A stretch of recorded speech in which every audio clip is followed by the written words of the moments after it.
Kurbanu jauhar wifkon tasawuf. Hakikat kurban menurut ilmu tasawuf.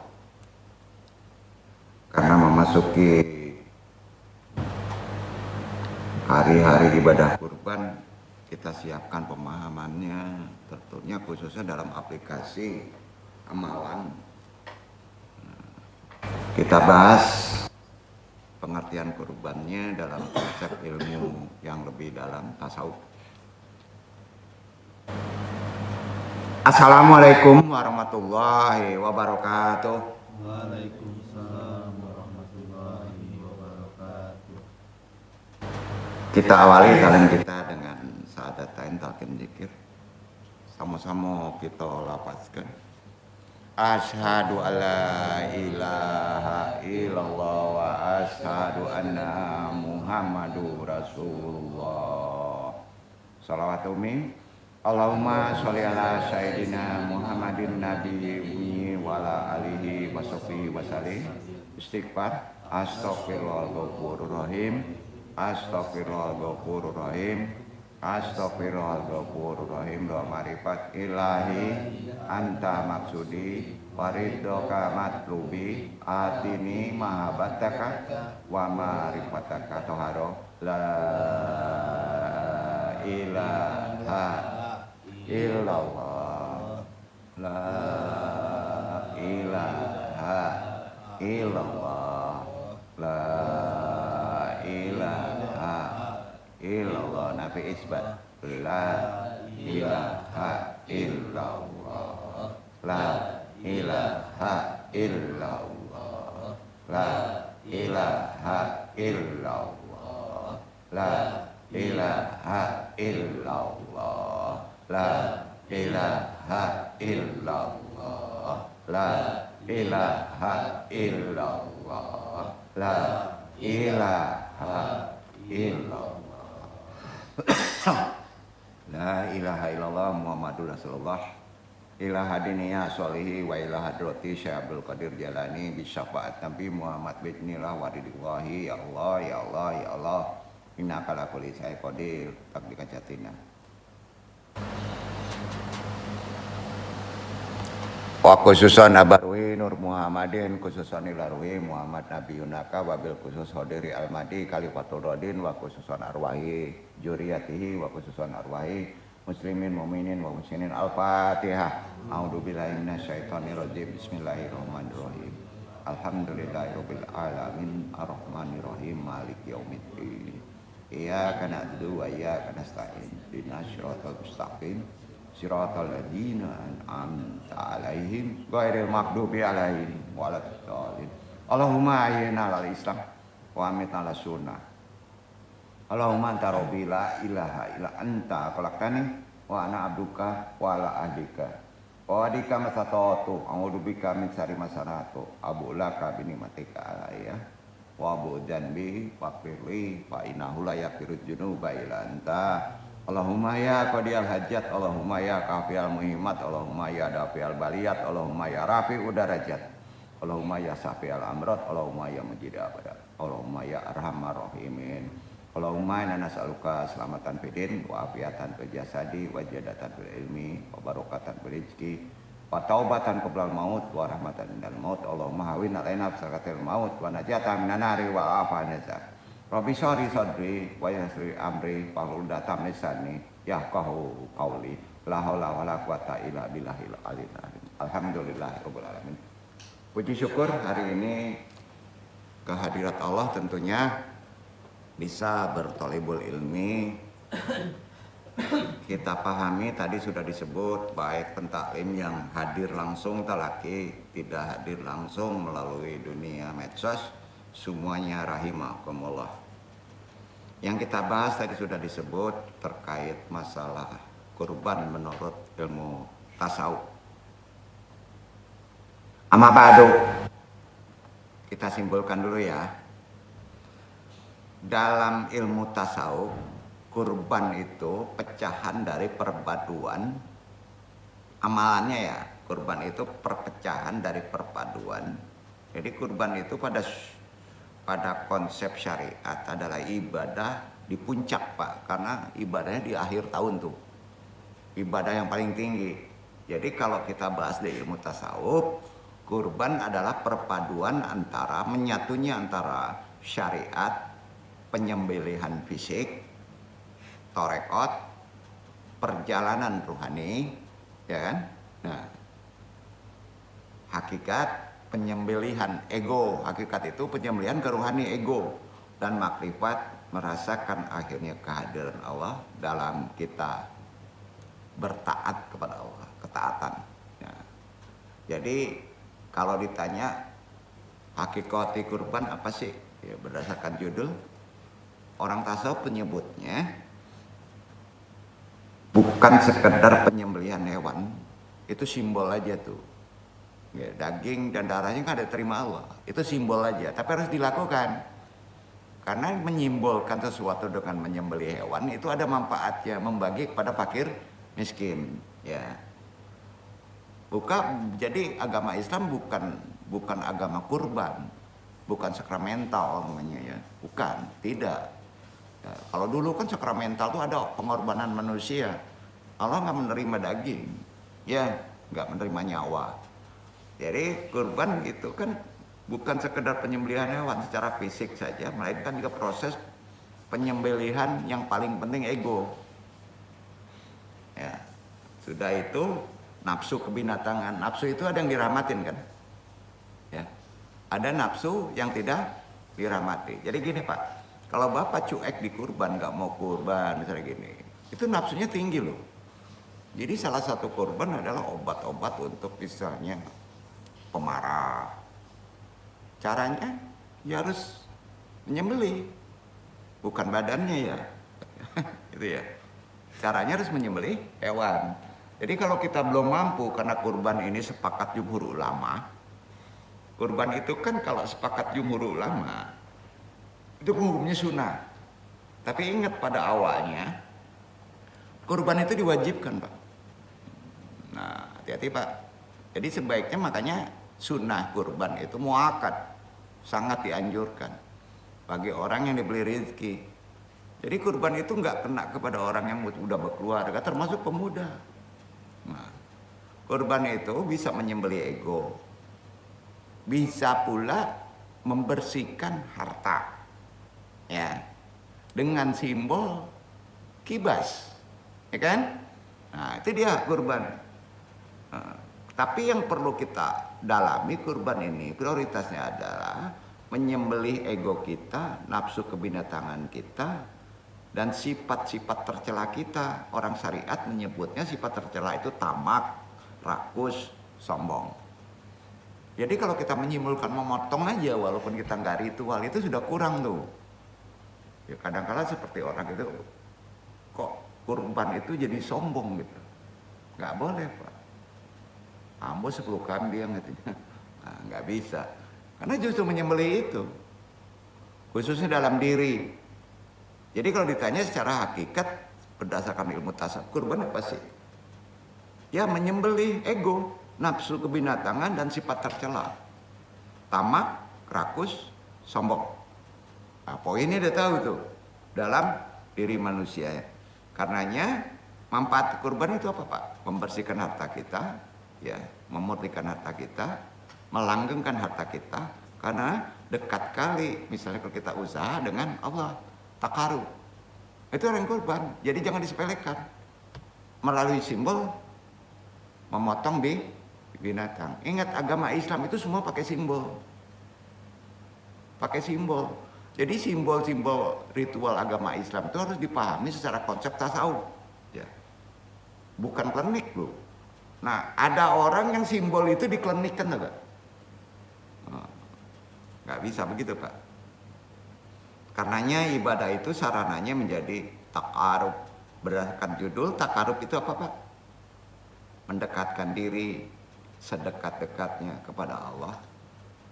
Dengan meneladani apa? Bukti bisa mendekatkan diri kepada Allah. Teladannya ke siapa Pak? Nabi Ibrahim alaihissalam dan Nabi Ismail. Ya. Kalau Nabi Ibrahim bahasanya apa Pak teladannya? Ikhlas. Kalau Nabi Ismail teladannya sabar. Ya kan? Sejarahnya gitu. Jadi poin pentingnya kalau kita simpulkan ya, secara ilmu tasawuf yang lebih ruhani, kurban itu dalam perspektifnya dalam ilmu ruhani adalah satu, dicatat ini jangan dibahas ya. Hakikat kurban secara ruhani atau secara ilmu tasawuf, pertama madhabatus syahwati, penyembelihan sifat-sifat nafsu yang tidak dirahmati. Sama ya? Nah, itu dia namanya madhabatus syahwati. Maknanya penyembelihan sifat nafsu itu, hewan kurban itu hanya simbol. Ya, hanya simbol. Dengan menyimbolkan juga banyak faedah ya untuk masyarakat fakir miskin ya. Di antaranya adalah sebetulnya yang perlu kita pahami, memotong itu harus terpikir, memotong nafsu buas dan ego manusia yang harus dimatikan agar tidak menguasai hati. Kira ya? Karena orang itu kalau nafsu buas sudah menguasai hati repot Pak, jadi serakah tamak. Nah kalau orang punya penyakit ini sebaiknya mewajibkan diri dengan kurban. Jangan dirinya yang dikorban. Nggak mampu, itu ibadah tertinggi Pak. Yang kedua, ya, poin penting daripada hakikat kurban. Tadi pertama ulang, ada yang tahu? Ada yang ingat? Madhabatus syahwati. Yang kedua, hubun kamilun lillahu wahdahu. Hubun kamilun lillahu wahdahu. Artinya total cinta hub hanya kepada Allah. Ketauhid tuh. Jadi kita nggak mudah terayu oleh yang lain. Ya, cinta kita dengan menyembelih simbolnya kurban, kita termasuk orang yang mencintai prioritasnya kepada Allah. Maknanya mengorbankan apa yang paling dicintai. Harta dan kepentingan duniawi demi mencapai ridha Allah. Ya kan? Nah, itu yang kedua. Ya. Sekarang kaji hakikat kurban gampang-gampang aja deh. Ya.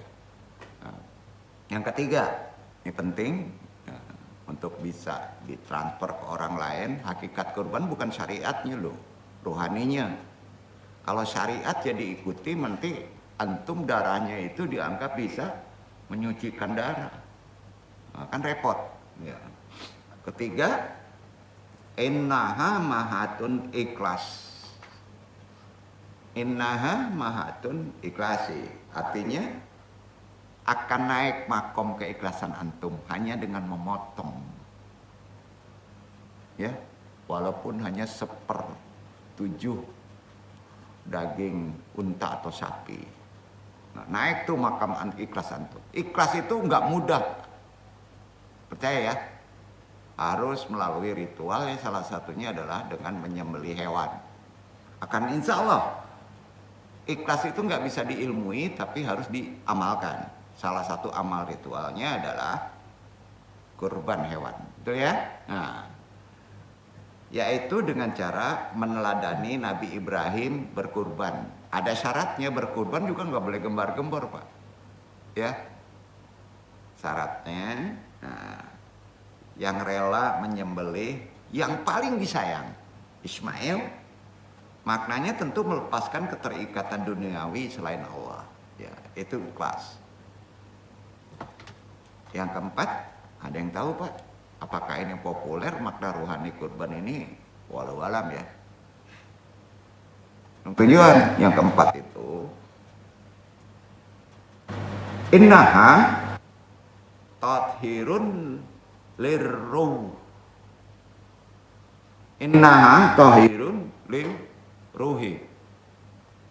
Dalam konsep ini jiwa loh, ruh. Artinya merupakan penyucian jiwa.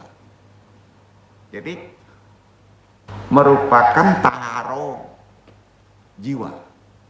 Ya, wudunya jiwa dengan kurban. Nah, ya.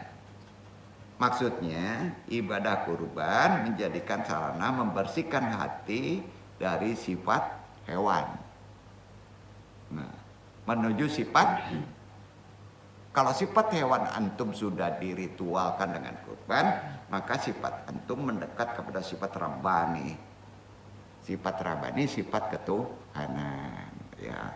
Maka akan hilang kikir, pelit, ya kan, sombong, ria, takabur, otomatis tuh begitu tingginya. Nah, jadi faedah kita kurban.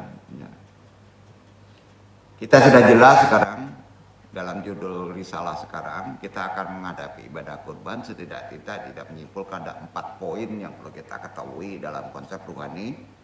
Sudah jelas tujuan disyariatkannya ibadah kurban tadi tuh. Tujuan disyariatnya ibadah memotong menyembelih kambing itu tadi tuh, ya. Nah, dengan simbol berkurban adalah untuk meraih derajat ketakwaan, ya. Simbolnya. Sementara penyembelihan hewan sarana wasilah. Tahu wasilah? Sarana penghubung, ya. Jadi menaikkan derajat berkurban itu derajat ketakwa, sedangkan menyembelih itu kendaraannya, sarananya untuk bisa sampai makom paling tinggi takwa. Dalam konsep agama Islam, makom tertinggi itu bukan ihsan, tapi takwa. Banyak salah persepsi nih, ya.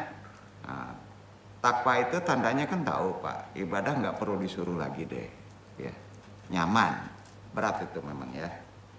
Nah, jadi di sini secara kesimpulan menurut Imam Al-Ghazali kita bahas ya, curaian pikiran. Karena kalau kita bermain di akal harus paham juga korban menurut Imam Ghazali itu kaitannya kepada ruhani sebetulnya. Kitabnya udah pada tahu deh, populer, viral, Ihya Ulumuddin, ya. Hanya merupakan simbol kurban itu. Itu kata Ihya Ulumuddin. Kurban potong itu simbol, ya, dari menghilangkan sifat nafsu hewani yang ada dalam jiwa manusia yang sering menjadi hijab. Itu hijab, penghalang. Ya. Khususnya penghalang mendekat kepada Allah, sering lupa. Ya. Jadi nggak cukup aja kita dengan zikir, mengingat Allah, mendekat kepada Allah, takarub kepada Allah, tanpa kurban, tentuan syariat juga sulit. Karena yang paling pokok kita mengikuti perintah apa yang diperintahkan Allah kan. Nah ini penting. Karenanya hakikat berkorban sejatinya sama dengan hakikat berjuang dalam hidup. Kurban itu berjuang Pak. Ya. Selalu mereka yang memiliki naluri, pikiran, dan mental berjuang, pahami ya? Itu kalau ingin kuat perjuangan kita, mental kita berjuang, pikiran kita berjuang, naluri dan mental kita berjuang, enggak berhenti-berhenti terus tahan banting, harus paham kurban. Ya. Berjuang sebelum tujuan tercapai, ada yang kalah tuh. Jangan-jangan mereka nggak kurban. Nah, mudah putus asa. Itu sangkut pautnya dengan kurban. Kita sama tahu ya, kalau Anung buka sedikit tarik sejarah Indonesia, ya, penjajah dalam penjajah dahulu, saat melawan penjajah ada sebuah slogan perjuangan. Ya, ini dari ahli-ahli tasawuf sebetulnya. Al-huriyatu awal maut. Pasti tahu itu. Al-huriyatu itu merdeka atau mati. Ya, kan slogannya itu. Merdeka atau mati. Begitu juga seharusnya dengan orang yang berkurban. Pas kita kurban, berjuang atau kurban merupakan panggilan kolbu yang terdalam. Sehingga tidak layak jika kita sudah berkurban, ya, dan kurbannya setengah hati. Gak layak Pak. Jadi kalau kita ada harta sebagai invest, itu bisa ngalahin itu. Waktu kurban, kurbankan aja. Ya, itu dia Pak. atau dengan tujuan agar memperoleh pujian, balasan dari orang lain, jelas harus dinafikan ini. Karena yang dinilai dalam kurban sama tahu tidak lain kecuali ada ketulusan dan keikhlasan. Ya, makom ikhlas kan di situ juga, Pak. Karenanya dalam konteks nasional secara umum, khususnya di mazhab Syafi'i yang banyak di Indonesia ini, ya konsep nasionalnya, spirit berkurban yaitu menghilangkan sifat kikir, memperlihatkan kemahabesaran kasih sayang Allah yang disebut kaji sebelumnya, rahimakumullah, ya, pada seluruh hambanya. Sejatinya kurban mengajarkan manusia untuk mempertajam apa, Pak? Empati, kepekaan sosial, ya, empati kita kepada sesama makhluk. Makanya dalam ibadah kurban membagi daging jangan dilihat satu akidah, tapi lihat makhluk lain akidah. Kalau miskin juga harus dihitung pembagiannya, ya. Kalau misalnya saklek satu masjid, kita serahkan yang kita punya. Enggak susah, Pak. Ya. Jadi itu penting, berarti kita mengilmui kurban itu. Karena di situ ada tajamnya empati, kepekaan kita, tanggung jawab sosial, atau yang disebut bahasa modernnya lah, social responsibility. Ya.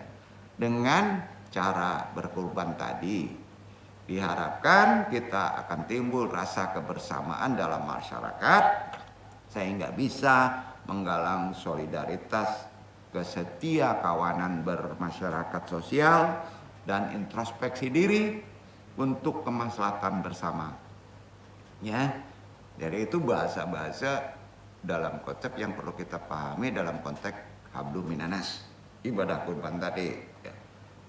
Begitu juga dalam Al-Quran firman disebutkan Nabi Ibrahim berkurban dengan menyembelih putranya kan.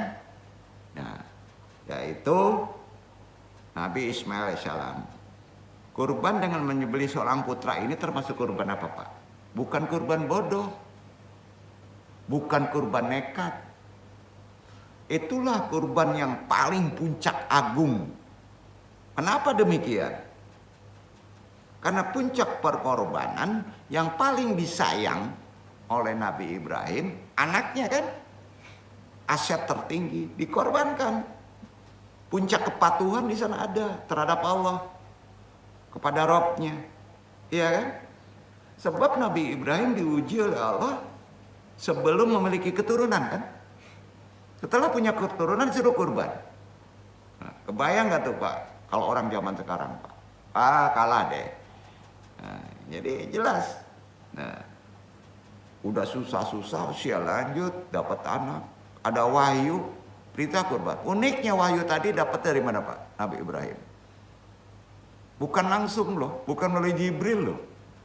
Hanya mimpi. Nah, kebayang nggak tuh, Mbak? Begitu tulusnya. Kalau kita konsepkan kehidupan sekarang, Pak, umpamanya punya ruko 3, Pak, ya, kurbanin 1 tuh, gitu. Maaf nih, ini penting ya dong, ingatkan bagi pemuda yang dikasih rezeki, kalau ingin langgeng rezekinya bersih, berkurbanlah, ya. Insya Allah ini benar ini. Jadi itulah menyimbolkan begitu, ada makna yang paling penting. Apalagi kalau mereka itu pemuda bisa menyampaikannya mengorbankan orang tuanya. Waduh, itu luar biasa benar ibadahnya, Pak. Ya, jadi penting, Pak. Karena apa? Di saat Nabi Ibrahim yang sudah tua, belum memiliki keturunan, kemudian beliau dianugerahkan putra oleh Allah, berarti sang putra merupakan aset harta yang paling tinggi tiada tara. Nah, ya.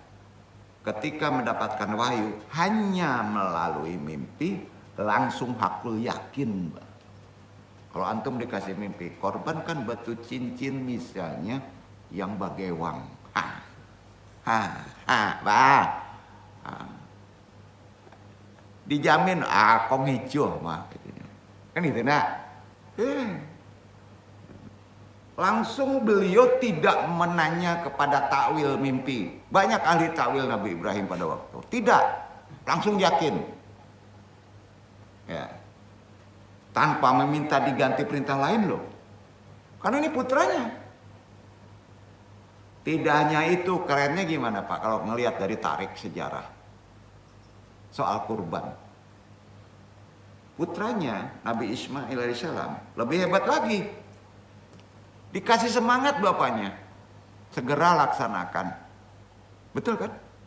Kebayang nggak Pak? Jadi aplikasinya yang penting. Ya. Tanpa sedikit pun ragu dia, potong saya katanya.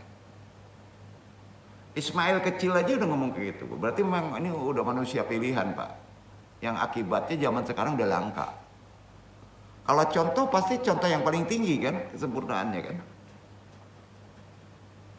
Bahkan agar ayahnya Nabi Ibrahim menyembelihnya demi melaksanakan perintah Allah.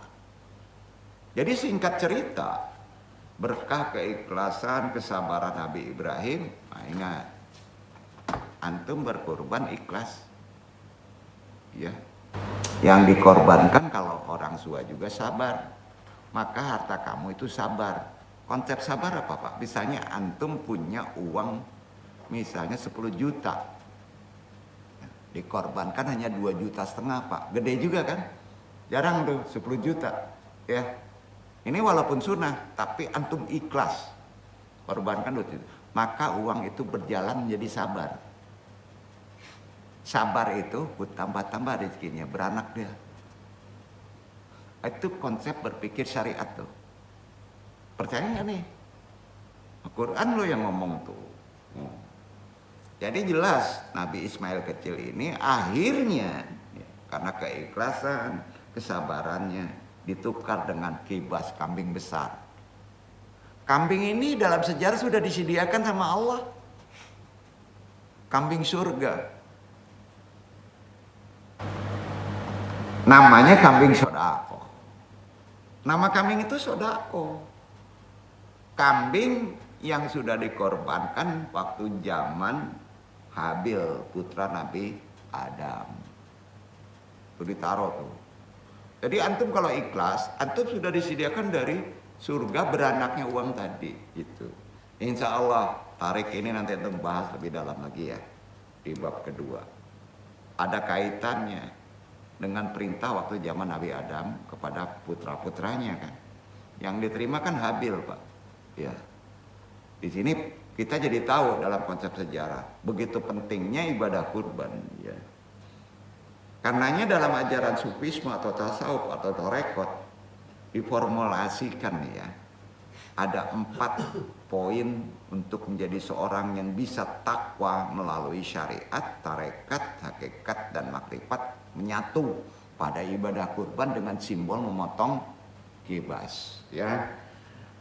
Juga dijabarkan dalam ilmu tasawuf ya, kalau kita mendalami tasawuf menerangkan, jabarkan ini ilmu tasawufnya. Penjabarannya adalah secara nalar, nazar. Teori ilmiah, bahasa kerennya, nazar. Tentang apa sebenarnya ilmu tasawuf dalam konsep kurban, hakikatnya, dan penjabaran tentang takwa, itu dikaitkan dengan ihsan tadi. Terkait dengan ihsan. Ini kan disebutkan dalam hadis Rasulullah SAW. Innal ihsana huwa anta badullah subhanahu wa ta'ala kamalau kunta turahu wa idza lam tarahu fa alaika an tudrika annahu yaraka. Ihsan ialah bahwa engkau menyembah Allah seolah-olah engkau melihatnya, dan jika engkau tidak melihatnya maka engkau harus menyadari bahwa Allah melihat engkau. Hadis riwayat Muslim. Kalau ingin sampai derajat ini ya, ingin sampai derajat ini, berkurbanlah dengan ikhlas ya. Itu maknanya. Hadis ini sejalan dengan firman Allah. Apa dasarnya? Surat Al-Hijr 55 ayat 99. Karena pendek karena membaca, kalau panjang antum yang baca gitu. Wa'budu rabbaka hatta yatiyakal yakin. Dan sembahlah Rabbmu sehingga datang kepadamu keyakinan sampai mati, sampai ajal, ya. Itu ada di Quran surat Al-Hijr 55 ayat 99, itu sejalan dengan makna hadis tadi. Oleh karenanya para sufi, para torekot, para salik menanamkan kesadaran akan hadirnya Allah dalam hidup tiap hari setelah kurban. Terus menanamkan. Itu yang disebut ini qarib. Usul kata dari taqarrub ilallah, ini qarib. Maka simbolnya namanya kurban. Terus ya? Nah, aku kata Tuhan sama dekat. Dekat sekali. Karena Allah berfirman di Al-Baqarah surat 2 ayat 115. Dekat. Dengan berkurban Allah mendekat. Maka ibadah kurban simbolnya dengan hewan ternak, Allah otomatis mendekati ke antum. Ya, itu disebut taqarrub ilallah. Iqra iwan. Al-Baqarah 115.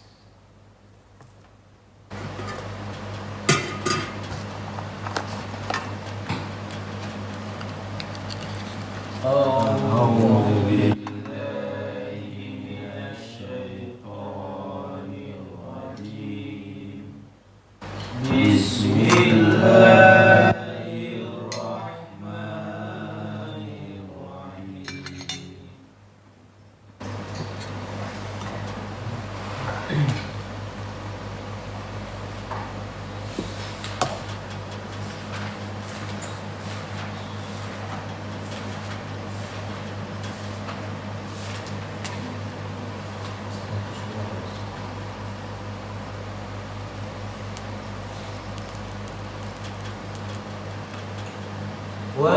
ولله المشرق والمغرب فأينما تولوا فثم وجه الله إن الله واسع عليم. Dan kepunyaan Allah timur dan barat, maka kemanapun kamu menghadap, disitulah wajah Allah. Sesungguhnya Allah maha luas rahmatnya dan lagi maha mengetahui. Nah, orang-orang tasawuf dalam ilmu dagang digunakan ini bukan sebagai jimat. Tahu nggak? Di sini dapat fikih. Ilmu dagang laku. Coba dari ayat tadi. Renungkan, Pak. Pertama, sedekah. Itu nama kibas. Ya, sedekah, Pak. Semampunya aja. Sedekah. Maka Allah akan mengirim antum rezeki dari timur dan barat karena dekatnya kepada antum sedekah tadi dengan ikhlas. Disitulah ada kasih sayang Allah dengan wajahnya. Sesungguhnya Allah maha luas rahmatnya. Kenapa dikaitkan grup berkorban itu dengan rahmat Allah? Ya, disitulah Allah mengetahui hati antum. Makanya sebelumnya antum kaji apa, Pak? Makna dari kalimat rahimakumullah. Jadi kalau dipraktek antum hanya rahimakumullah, antum doa aja rahimakumullah, secara amalan tidak berkurban, sah nggak? Kurang lengkap, ya, kurang lengkap. Ya, ditentukan waktunya. Nah, yang anehnya sebenarnya zaman sekarang itu kurbannya wajib loh, Pak. Karena antum tiap hari mengeluarkan uang, ya. Seandainya satu hari antum nggak ngerokok sudah bisa 2 jawi loh, Pak, kurban setahun. Sepakat nggak? Logikanya ya kita yang bandel, ya. Nah gitu, Pak. Ya, jadi disinilah pentingnya antum pahami dalam konsep kekinian, ya. Jadi nggak ada alas berjidal kita miskin lah, ya. Betul. Mau nyontoh yang duduk tuh? Ini pensiunan nih. Udah 6 bulan nabung loh. Untuk kurban nggak dikeganggu itu. Makanya kalau ada rezeki punya rezeki tiap hari keuntungan, antum nggak berpikir kurban, ya. Aduh. Siap-siap bangkrut nungguin lo. Kemana kaji ini? Enggak. Yang penting talqin antum kaji ini aplikasinya. Iya kan? Allah juga berfirman dalam ini perkara kurban. Bukan menyuruh ya, ini perintah Allah. Al-Hadid 57 ayat 4, baca.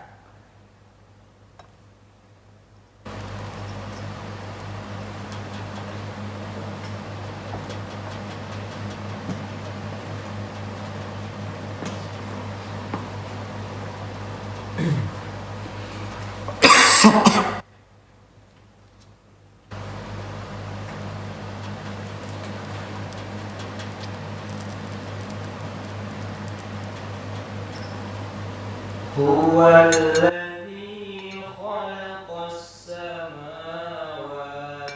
والأرض في 6 أيام ثم استوى في 6 أيام ثم استوى على العرش يعلم ما يلج في الأرض وما يخرج منها وما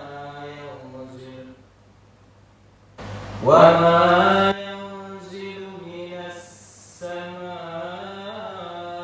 وما يعرج فيها وهو معكم أينما كنتم والله بما تعملون بصير. Dialah yang menciptakan langit dan bumi dalam 6 masa. Kemudian dia bersemayam di atas arsy. Dia mengetahui apa yang masuk ke dalam bumi dan apa yang keluar daripadanya, dan apa yang turun dari langit dan apa yang naik padanya. Dan dia bersama kamu di mana saja kamu berada. Dan Allah Maha melihat apa yang kamu kerjakan. Ikhtiar perkara rezeki dalam ajaran Islam prioritas utamanya bukan pegawai, bukan budak, bukan kulit, tapi dagang. Nabi juga dagang. Ingat ya, seorang muslim kalau ditanya prioritas ikhtiar paling tinggi jadi dosen, enggak, salah. Apa Pak? Pedagang. Maka beruntunglah orang yang umpamanya belajar ilmu tasawuf sampai Al-Azhar jadi dosen, kurang beruntung. Tapi kalau mereka berdagang itu termasuk yang beruntung, itu ada di hadis loh. Unik gak? Maka dong sarankan S2 kalau nganggur dagang aja deh, tapi harus tahu ilmunya. Namanya hijibnya ya. Sebelum membuat, kalau antum ingin buat hijib tuh enggak, ikhtiar secara Quran. Catat ya, buat di atas rahimakumullah hijib rizki. Rahimakumullah hijib rizki. Arabnya botak ya. Catat tuh. Rahimakumullah hijib rizki. Yang antum takutkan udah belajar di sini ya, jimatnya angku salih, dong toko nanti itu. Itu syirik tuh. Rahimakumullah hijib rizki. Kemudian di bawah catat, andung ajarin ilmu hijib. Pernah andung sampaikan ini sebetulnya, tapi tidak menangkok. Sama ya, indak menangkok ilmu dagang kok. Kemudian pakai Quran surat Al-Baqarah ayat 115 botak. Catatnya pakai tinta, ya, tinta, tahu nggak tinta? Menulisnya itu dalam keadaan hadas, ya. Kemudian baris kedua kamu menyebut yang ku cari ridomu saja. Itu nggak dicatat, kamu mengucapkan itu. Ridomu lah yang ku cari. Dalam hati begitu. Kemudian kamu catat yang kedua. Apa kira-kira? Tadi itu dibaca.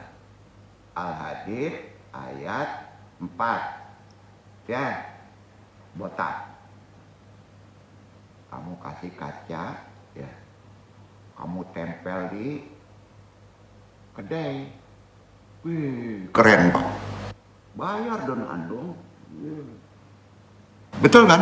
Baru yang ngasih ilmu hijib. Ya kan? Wasilnya gitu. Sampai Pak? Udah, itu aja ilmunya. Kapan waktunya untuk membuatnya yang terbaik? Ada yang tahu Pak? Ada yang tahu? Pas memotong kurban.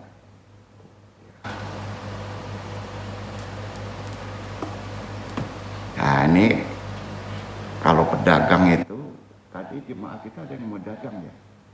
Nah, pulang pula dia on nggak?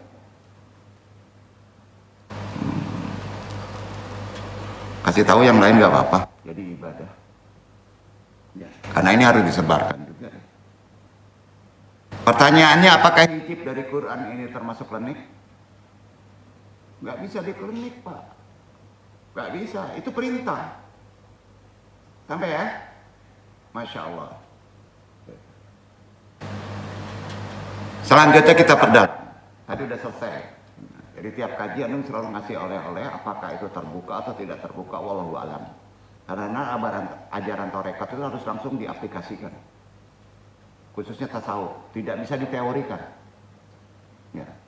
Kenapa orang sulit sering terjadi kendala? Karena nggak menangkap kata-kata dari hikmah ajaran-ajaran yang lebih spesifikasi perkara rohani. Dalam salah satu bait syair Sufi, kita nukil dari ucapan ulama lama yang dianggap ulama ini agak bau-bau melenceng karena mendalami ilmu tasawuf. Ada yang tahu dari Sumatera? Hamzah Fansuri. Beliau menjelaskan begini. Jika antum mendengar firman pada Taurat, Injil, Zabur, dan Furqan, kata Hamzah Fansuri, kalau antum mendengar wahuwa ma'akum ayanama kuntum, orang membaca itu ayat Al-Quran. Kamu harus menjawab bikuli syai'in muhit.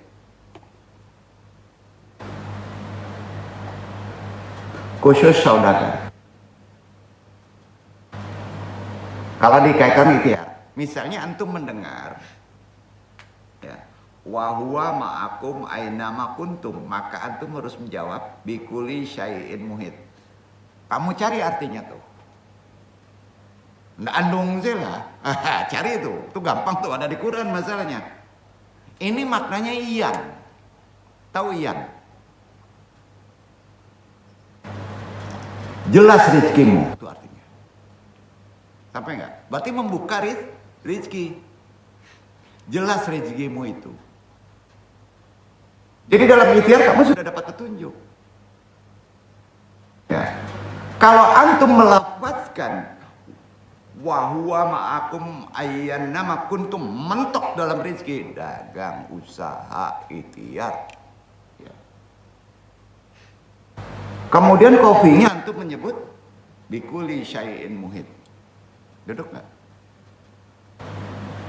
Kamu baca ayat yang tercatat pada ada kata-kata wahuwa ma'akum ayyannama kuntum. Setelah sampai situ, qalbu antum diam sejenak, bacalah bikuli syai'in muhit. Maka akan jelas itu dari ruhani antum, rezeki antum dijelaskan. Ya. Dengan begitu, ini tampak jelas betapa eratnya qalbu, rasa antum, rabaniyah ketuhanan. Disitulah menjadi takwa, ihsan.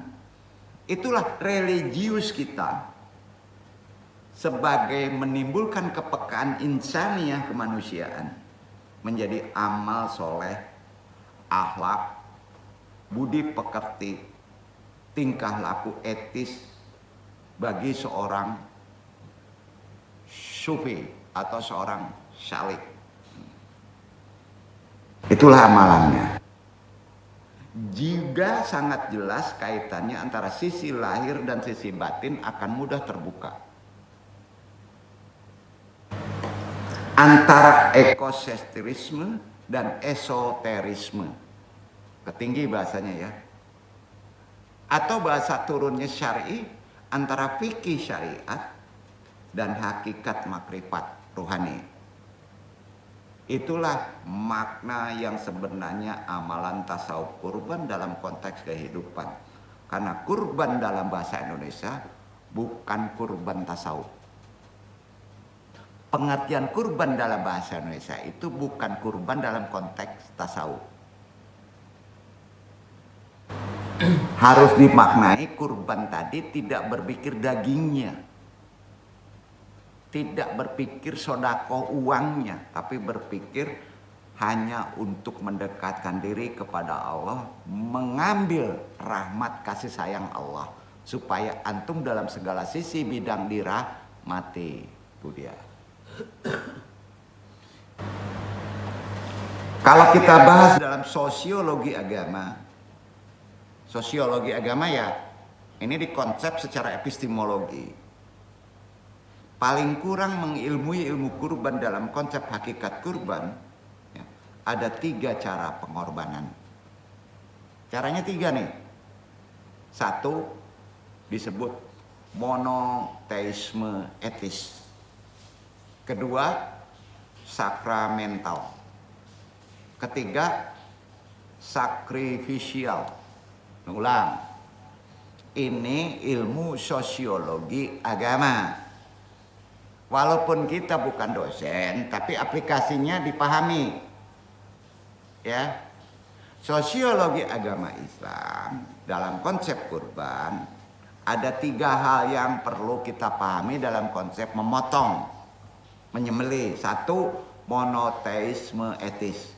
Kedua, sakramental. Ketiga, sakrifisial. Kalau di Islam saja disebut sebagai agama monoteisme etis. Betul kan?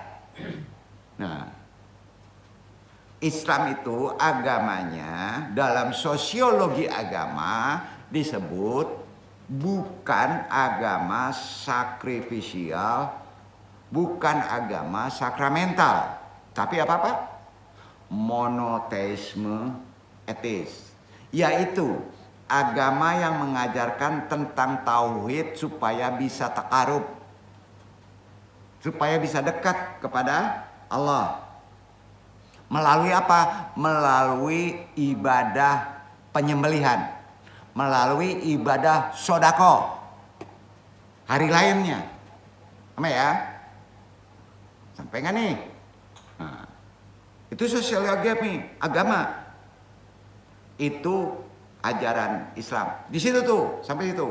Sedangkan agama sakramental, kira-kira apa agama sakramental? Ada apa?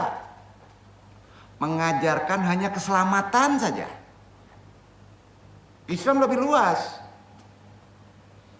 Supaya hidup kita selamat diperoleh seseorang hanya dengan mengikuti ritual suci saja. Makanya berkorbannya supaya selamat bisa saja anaknya sial, anak perempuan sial. Itu dilakukan pada Arab lama. Kalau ada anak perempuan maka dikubur. Itu masih mengakui agama sakramental. Ritualnya dianggap ritual suci supaya hidup antum selamat. Yang terakhir, ada disebut agama sakrifisial. Tahu sakrifisial? Agama itu 3 Pak, hati-hati. Kita sering rancu, agama kita hanya monoteis etis. Ya, jangan dicampur adukan dengan agama pengertian keyakinan sakramental atau sakrifisial. Yang ketiga, sakrifisial artinya sesajen. Tahu sesajen? Ini supaya panen kita tanam kepala kerbau. Nah, aduh, hati-hati Pak. Ya, itu harus hilang tuh pikiran itu. Karena ini ada kaitannya dengan ajaran tauhid, tidak boleh disirik, iya kan? Itu ilmu sosiologi agamanya. Ini bidang torekot sebenarnya yang mesti dipahami dalam ulama sekarang. Ini ajaran tasawuf kok nggak sampai sosiologi agama, repot di torekot. Nanti menjadi pemahamannya rancu, ya. Jadi mengajarkan keselamatan itu sudah mana? Islam lebih spesifik, bukan sesajen saja, juga dilarang kalau kita tidak diilmui. Sakrifisial, sosio-sakrifisial mengajarkan sesajen, pendekatan kepada Tuhan melalui sajian-sajian, tahu nggak? Ya. Umpamanya kepala kerbau korbankan, ada nggak? Ada Pak. Ya, nasi anget, ya, telur, ya. Atau yang paling beratnya pengorbanannya di sakrapial ini adalah manusia. Masih ada. Daerah Afrika. Itulah tiga harus dipahami. Islam hanya mengadari monoteisme etis. Dalam hal ini ajaran agama Islam melakukan kurban juga. Melakukan kurban.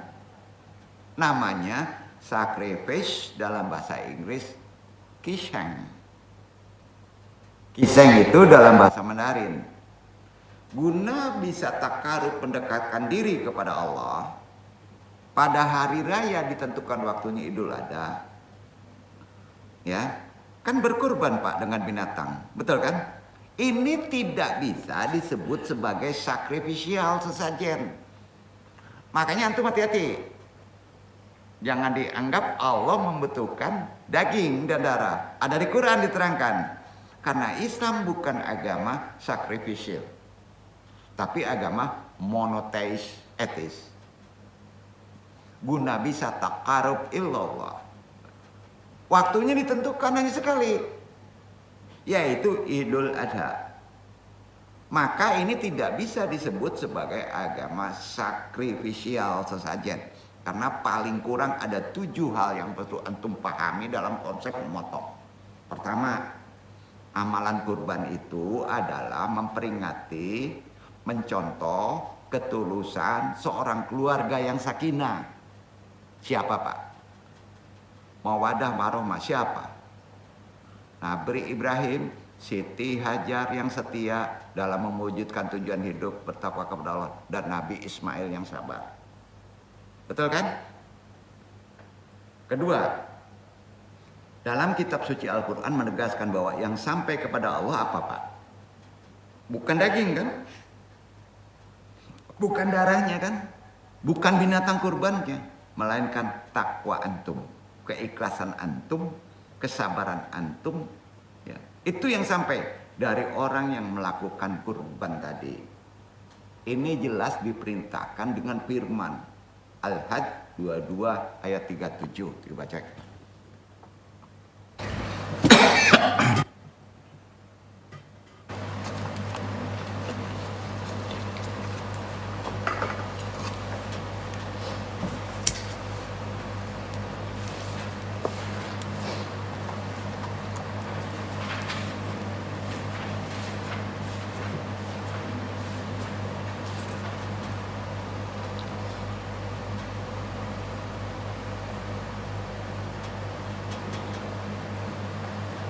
لن ينال الله لحومها ولا دماؤها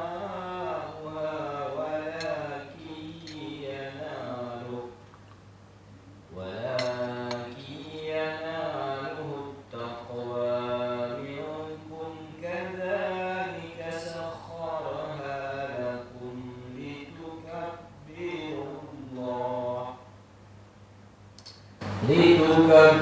الله على ما هداكم وبشر المحسنين. Daging-daging unta dan darahnya itu sekali-kali tidak dapat mencapai keridhaan Allah, tetapi ketakwaan dari kamulah yang dapat mencapainya. Demikianlah Allah telah menundukkannya untuk kamu supaya kamu mengagunkan Allah terhadap hidayahnya kepadamu. Dan berilah kabar gembira kepada orang-orang yang berbuat baik. Ingat ya, kurban sedekah memerlukan ikhlas. Ikhlas itu tidak bisa sekaligus Pak. Dan ikhlas tidak bisa taklid. Ikhlas itu direncanakan dari awal. Maka mulai sekarang untuk tahun besok, ya, niatkan saya nabung khusus untuk kurban. Duduk Pak. Maka antum bisa ikhlas. Nabung ini dibungain kotor juga tadinya kan, ya. Oh nabung, dong lima perencana nabung. Udah jadikan perhiasan boleh misalnya Sungai Dareh ya. Nah, tapi itu ada resiko bisa jatuh ya kan. Jadi menyimpan emas boleh Pak. Paham ya? Tapi niatnya untuk tapi jangan dikalungin kalau laki-laki. Dicincin aja nggak boleh. Ya. Ketiga, amalan kurban memperingati, mencontoh Siti Hawa, Ibrahim, Ismail, keluarga sakinah. Bagi keluarga yang berantakan tolong kurban. Yang kedua, kitab suci menegaskan Allah tidak menerima daging dan hewan kurbannya atau darahnya. Ada dijelaskan kan? Yang kedua. Yang ketiga, bisa mencapai titik takwa, cita-cita kita tertinggi dalam berkurban itu melalui ibadah kurban. Akan melahirkan insan yang mempunyai kesadaran intensif dalam bahasa biasa tentang apa yang menjadi akibat bagi segala aktivitas dan amal perbuatannya jauh di belakang hari kelak. Kemudian menjalankan tindakan dan amal perbuatan itu dengan tanggung jawab moral akhlak kepada Allah. Maka disitulah mencapai titik ihsan. Jadi hanya dengan sepele memotong antum bisa ihsan. Ya. Keempat, melakukan menyelenggarakan dan berkurban. Bedakan nih, menyelenggarakan ya itu orang yang tidak melakukan sohibul kurban, ya, membantu. Itu udah sama dengan berkurban. Prakteknya ya. Ini menanamkan pendidikan sosial kan, tanpa antum sadari. Perhatian ini besar, antum bermanfaat orang banyak. Khususnya kaum fakir miskin. Jadi sedekah. Ya kan? Apalagi juga membagikan sebagian daging itu untuk mereka. Ya. Ini jelas. Kadang-kala orang itu kan nggak kaya semua, miskin. Antum empati aja sedikit, membagikan hanya satu. Ya, itu udah keren ibadahnya, Mak. Bisa hampir mendekati kalau antum membagikan ikhlas meluangkan waktu itu udah sama dengan berkurban penuh, Pak. Itu dijelaskan, Pak, dalam Quran surat Al-Hajj ayat sebelumnya 36, baca tuh.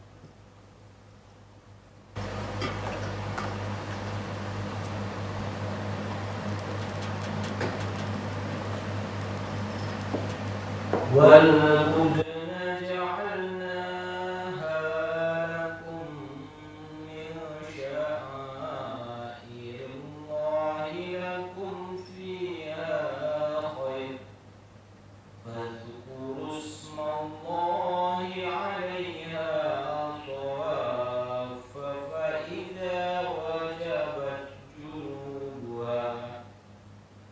وجبت جنوبها فكلوا منها وأطعموا القانع والمعتر كذلك سخرناها لكم لعلكم تشكرون. Dan telah kami jadikan untuk kamu unta-unta itu sebagian dari syiar Allah. Kamu memperoleh kebaikan yang banyak padanya. Maka sebutlah olehmu nama Allah ketika kamu menyembelihnya dalam keadaan berdiri dan telah terikat. Kemudian apabila telah roboh mati, maka makanlah sebagiannya dan beri makanlah orang-orang yang rela dengan apa yang ada padanya, yang tidak meminta-minta dan orang yang meminta. Demikianlah kami telah menundukkan unta-unta itu kepadamu. Mudah-mudahan kamu bersyukur. Di sini ayatnya membantu kurban. Apalagi kalau antum bisa motong. Menarik aja udah hampir sama dengan berkurban. Paham ya? Apa ayat itu? Al-Hajj surat 36 kan? Kalau surat yang dibaca sebelumnya Al-Hajj itu kan pengertiannya beda. Enggak. Maknanya ya. Jadi di sini perlu antum pahami, itulah inti ruhnya ibadah kurban. Harus dipahami dalam konsep tasawuf. Itu pentingnya ilmu tasawuf. Ingat jangan teori aja nih. Ya, kalau teori udah aja ke UIN aja sekolah kan. Amalnya ya giring lah ya, kasih makan. Nah misal gini, ini mau dikurban dia harus pertama ya adab terhadap hewan. Nggak boleh memperlihatkan pisaunya.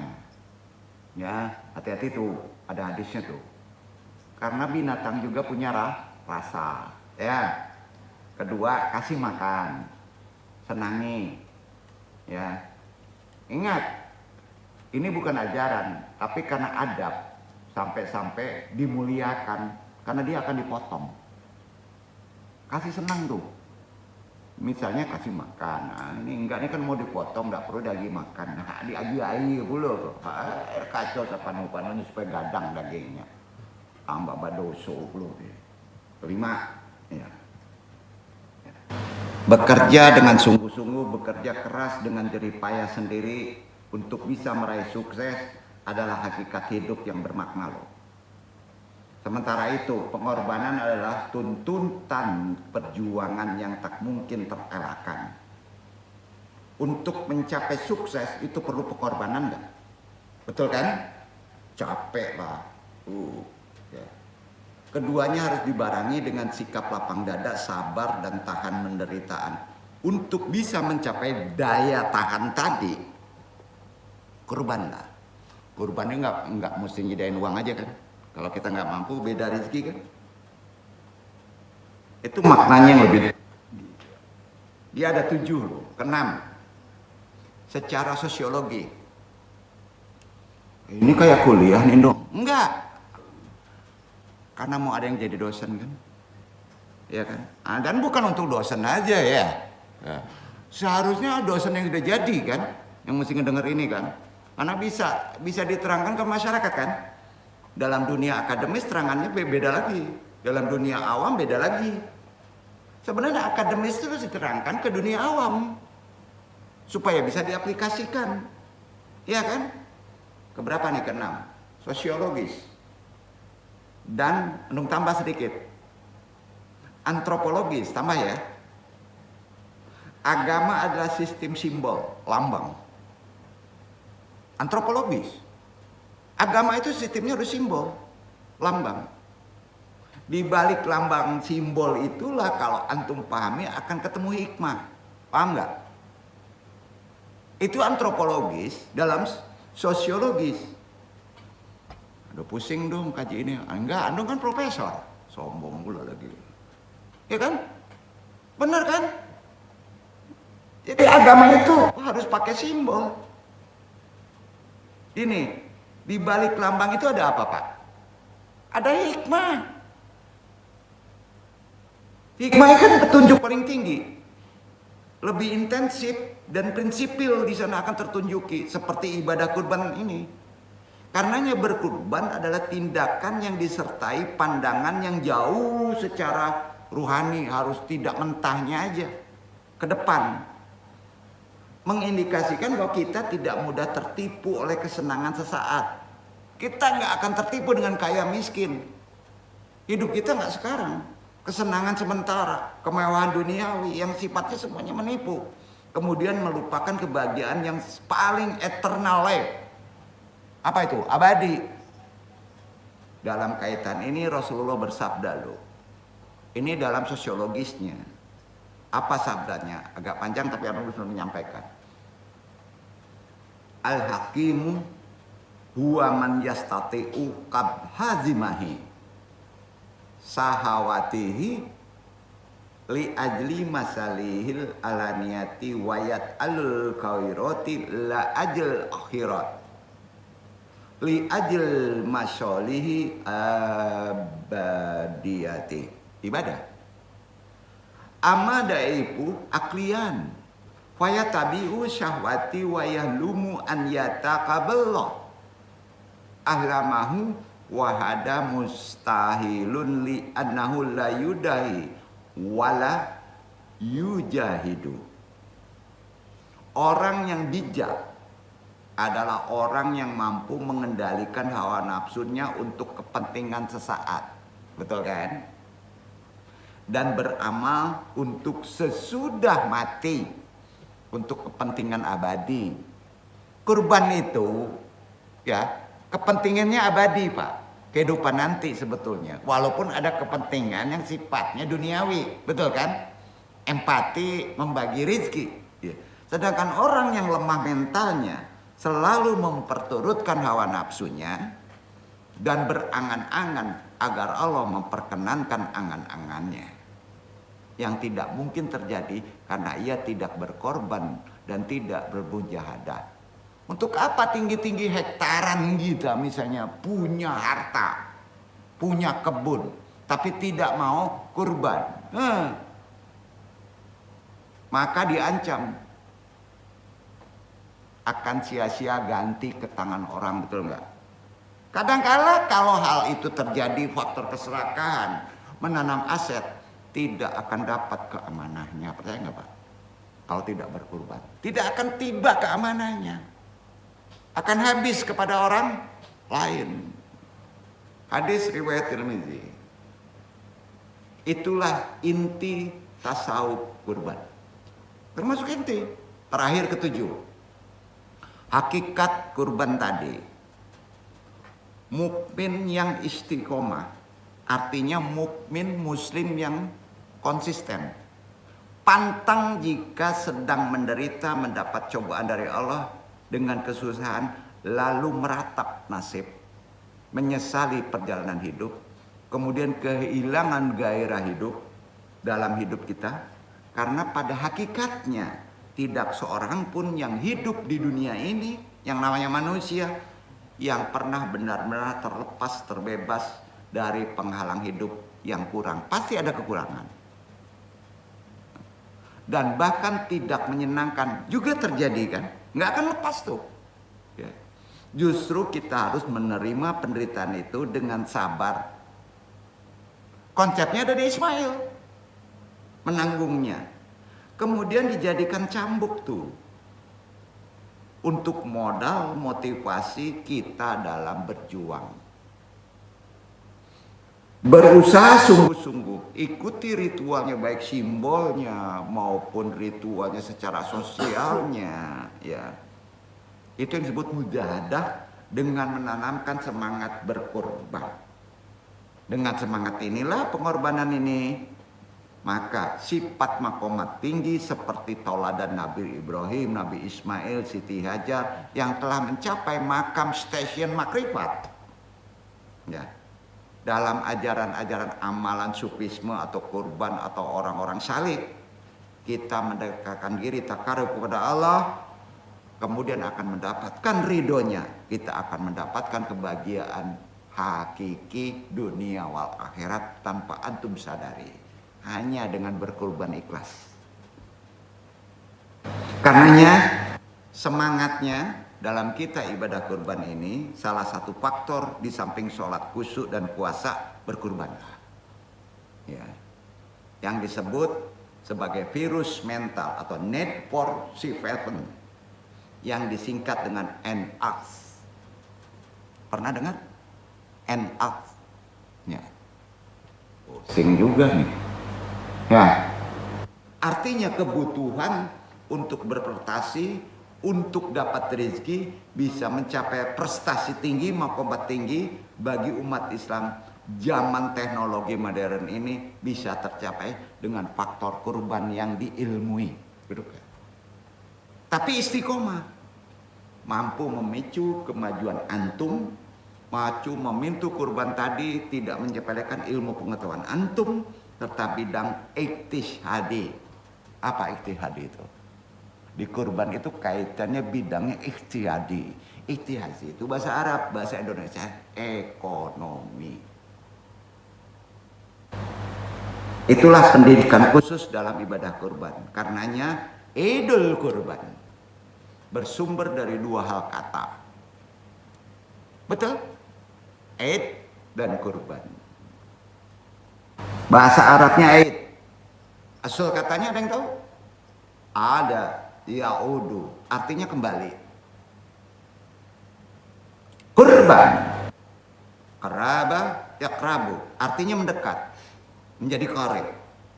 Idul Kurban makanya menjadi makna sebagai hari di mana kita belajar untuk kembali merenungi apa yang bisa mendekatkan diri kepada Allah Sang Maha Lembut. Banyak cara kita memang mendekati Allah. Tidak kurban, tapi tidak boleh dilepas kurban, karena kurban itu termaktub dalam Quran. Ya. Nah. Jadi banyak memang cara.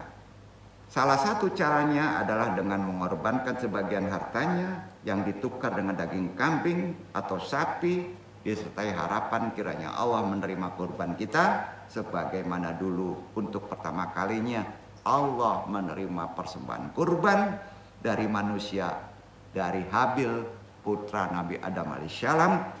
Yang kita korbankan tentu adalah harta atau sesuatu yang memang terasa berat untuk dilepas. Bukan sekedar harta yang kita keluarkan dengan ringan saja, antara lain karena masih sangat banyaknya sisa harta yang kita miliki. Mari kita renungkan, layak nggak disebut berkurban? Sementara tidak ada sebuah rasa pengorbanan terhadap apa yang kita cintai, sehingga menjadikan kita sulit melepaskannya. Ini diperingatkan oleh Allah. Kalau tidak mau berkorban, kalau antum mampu berkorban. Ali Imran 3 ayat 92 dibaca Ikhwan. Diambilan asok gilo tuh. Anu habis. Asok gilo. Ya.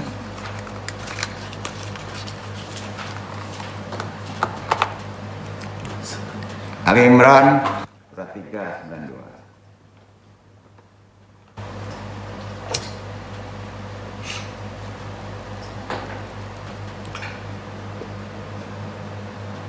لن تنالوا البر حتى تنفقوا مما تحبون وما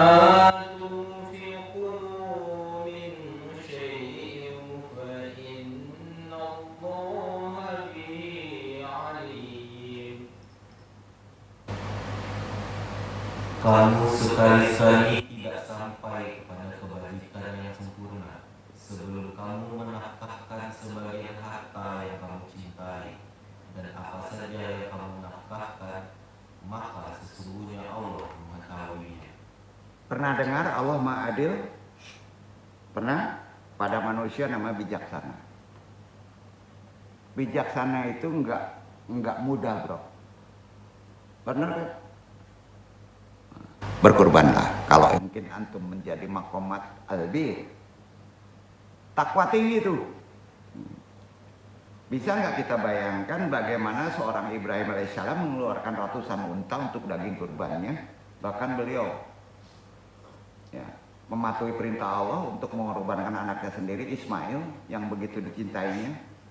Logika pemikiran kita kan perlu diajak untuk memaknai mengapa akhirnya kita menjadi maklum bahwa betapa banyak umat Islam zaman sekarang, mungkin termasuk diri kita sendiri, yang setiap tahun sanggup mengeluarkan sebagian dana untuk selain kurban daripada berkurban.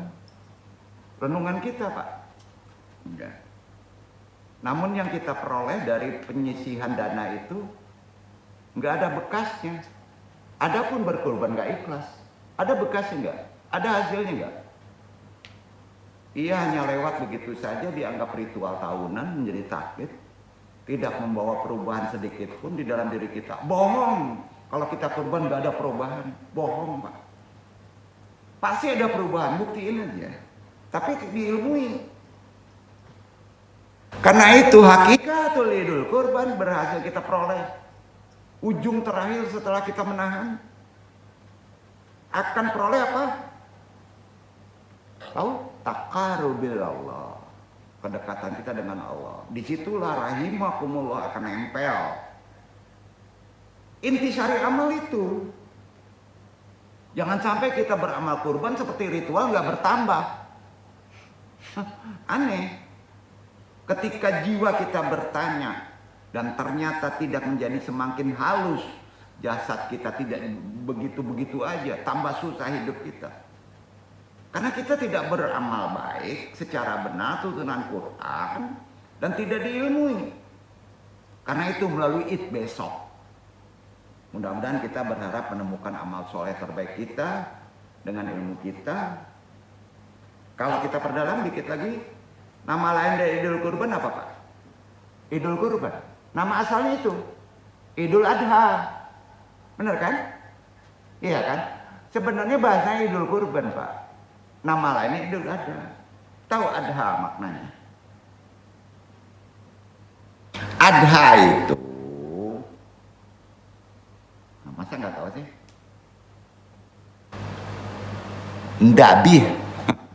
Apa? Motong. Penyembelihan. Ada sesuatu yang mesti kita sembelih di perayaan Idul Adha. Jadi waktu Idul Adha itu dari sholat Idul Adha Pak, ya, itu full kita berada pada penyembelihan sebaiknya, membantu, tahu nggak? Itu dia, karena waktu itu sakral. Sudah dapat daging kemana Pak? Ini penting ini, bila perlu tutup tuh kedai, lu kasih tahu aja. Ingat ya, itu urusan orang menyangkut ikhtiar kita. Buktiin aja. Cuma sekali setahun kok Pak.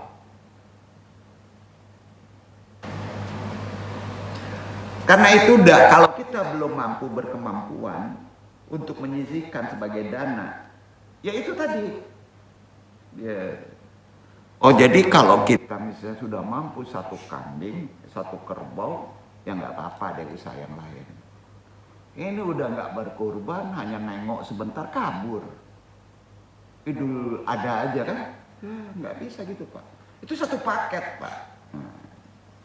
Karena itu kita mesti renungkan ya, menyembelih dominasi aspek hawa nafsu syahwat kita yang jelek. Bukankah hal yang memang mengiring seorang menjadi perilaku layaknya hewan sembelihan? Bukan begitu. Kan Allah menyebut di Al-Araf 179. Ini sebagai tutup kaji amalan dibaca itu.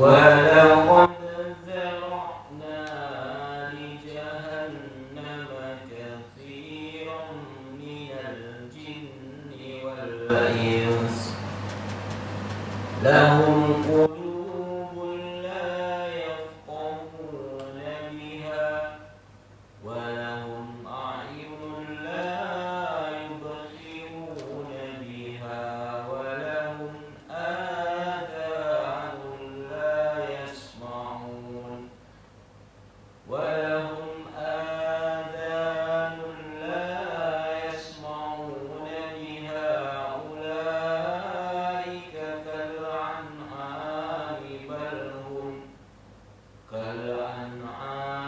بل هم أضل أولئك هم الغافلون.